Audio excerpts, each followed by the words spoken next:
Here's a story about the fictitious couple, John and Mildred. Now, John and Mildred grew up in the 60s throughout the 70s. They started dating in the late 70s and they married in the 1980s. Their first date was a local pizzeria called Pepperoni Pie. Very old school, with old signs on the walls and cool old music from the 50s and 60s coming from a jukebox and a little old TV in the back corner. Throughout the years, every Friday night, without fail, this couple would go and eat at this place called Pepperoni Pie. Many years later, one Friday night, after John had retired and their kids, were grown up and moved away, John and Mildred, they stopped by Pepperoni Pie, as they have always done every Friday night, but a sign was on the door, and it said closed for remodeling. They were surprised, a little shocked, but the pizzeria had been there for many years. Maybe it was an upgrade, newer pizza ovens, maybe new flooring. Yeah, that's what it has to be. They got a couple of hamburgers down the street, went home. Next week, said John, everything will be back to normal. The next week arrived and the couple pulled up outside the remodeled pizzeria. John's jaw dropped. Mildred said, "John, where's Pepperoni Pie?" Where once stood the good old Friday night standby was now a place called Slice Extreme. They parked the station wagon and went inside. "It can't have changed too much, Mildred," said John. "Let's go in." The couple was greeted by a young man wearing high fashion clothes and glow sticks. He shoves menus into John and Mildred's hands. "It'll be 45-minute wait, peruse the menus, so when you get a seat, you can eat." Flat screen TVs and neon lights everywhere.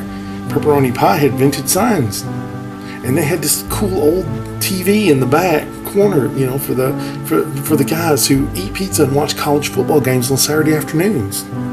And it was gone. The young man who handed out the menu sped back over. "We had a couple bolt. Table's yours if you hurry up. Come on. Chop, chop, chop. Let's go. He rushed the couple to the table. "Did you look over the menu yet?" "Could you give us a minute? Maybe a couple of Cokes." The young man began spouting off every known beverage in the world. John tried to repeat himself, but the young man wouldn't listen. He just wouldn't listen to what John was saying. John said a couple of Cokes. Kid just kept rambling. Suddenly, a heavy bass beat starts. "That's my jam!" And with that, the waiter takes off dancing with a young lady waitress, leaving our friends without beverage or even having placed an order. The beat that echoed from the gigantic speakers was rattling John and Mildred to the bone. It wasn't like the little jukebox that used to play the 50s and 60s music. John tried to flag someone down to, get them to turn the noise down, but he was just completely ignored. John and Mildred decided to leave. They'd had enough. They said goodbye to the good old Pepperoni Pie. They kept their memories of that great old place and found a new hangout down the street at the hamburger joint they had visited the week before. Now, we can learn a lot from this story, and what we learn can apply pretty much to anything in life. When something you love changes so much that it upsets you, it's time to walk away from it. The brain trust behind the worlds of fandom, comics, film, TV, try to fix things that aren't broken. When they do that, it tends to upset fans to the point of tweeting and YouTubing videos about how much X has let us down.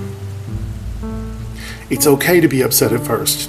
It's natural, but it's better, instead of staying upset, to find something else. And yes, I can think of the money side of things as well. Business owners have to think of profits.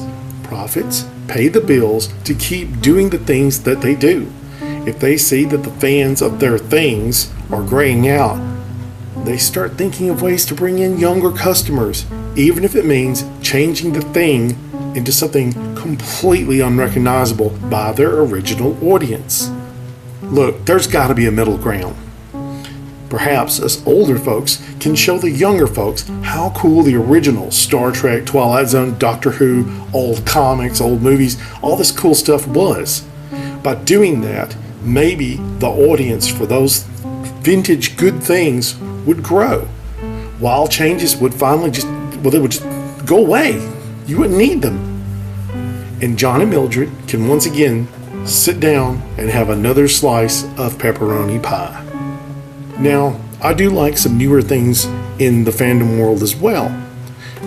But think about it, 10, 20 years from now, if the Brain Trust gets worried and sees that that audience is graying out, they'll try to fix it again, and it'll be even more broken than before. Don't try to change it. Ask your fans to share it with a younger audience. I think that's the trick of growing the fandom in whatever it is you're interested in. But that's just me rambling. Thank you for listening, and I'll see you next week. Bye. And yes, I did realize that I messed up right here, so I got some paint and a brush and fixed it. Thank you. Bye-bye.